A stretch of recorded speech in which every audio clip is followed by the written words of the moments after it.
And I was thinking of this poem by Robert Frost. Two roads diverged in a yellow wood, and knowing I could not travel both, and be one traveler, long I stood, and looked down one as far as I could, to where it bent in the undergrowth, then took the other, as just as fair, and having perhaps a better claim, since it was grassy and wanted wear. Though as for that, the walking there had warned them both about the same, and both that morning equally lay, in leaves no steps had trodden black. Oh, I kept the first for another day, but knowing how way leads on to way, I doubted if I should ever come back. I shall be saying this with a sigh, somewhere ages and ages hence. Two roads diverged in a yellow wood, and I took the one less traveled by. And that has made all the difference. That's the way he said that line. That has made all the difference. So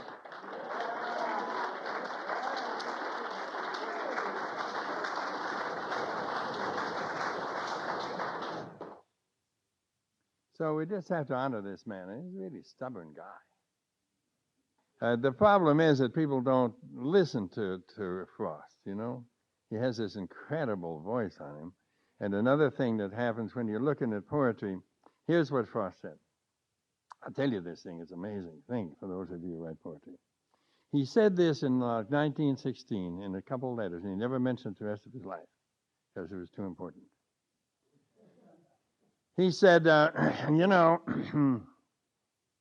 there are certain ways we talk, and there are certain, I call it a sentence sound myself. It's a way you can tell immediately someone's talking. He meant someone in New Englander. But that's right, every would have their own thing.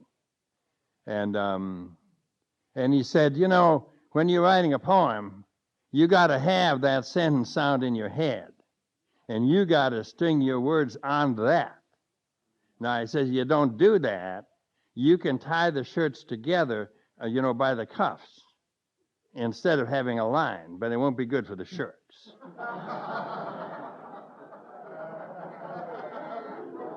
Man, that is something. That is incredible. And used to watching this poem where things come up, you know, phrases come up, that he gathered these phrases in his head. And when he had enough of them, he could do a poem. You hear me, do you? And that's that incredible hearing. So many people now are just writing down. Today I went to the laundromat, and on the way I saw a person riding a bicycle, and, hey, will you give me a grant? You know, that's the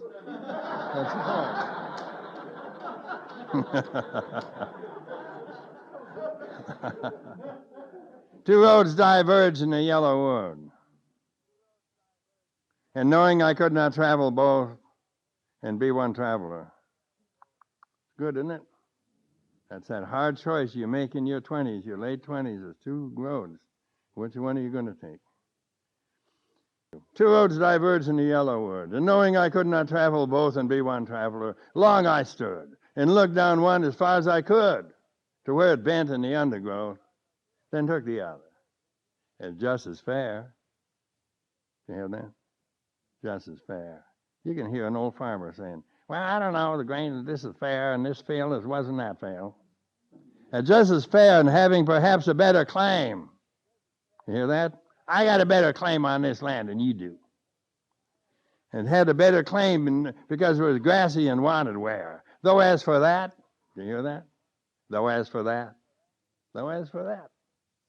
That's completely independent, hunk of energy just brought in, wham, like that.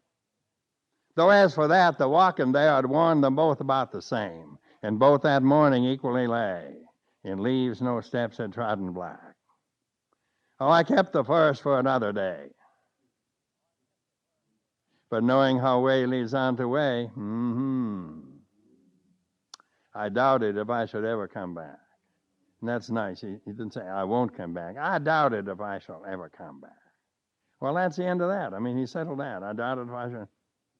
Then he suddenly shifts. I shall be saying this with a sigh. Woo, the poem goes off. I shall be saying this with a sigh somewhere, ages and ages hence. Two roads diverged in a yellow wood, and I took the one less traveled by. And that has made all the difference. So that's him. Heavenly guy. Tough-ass guy.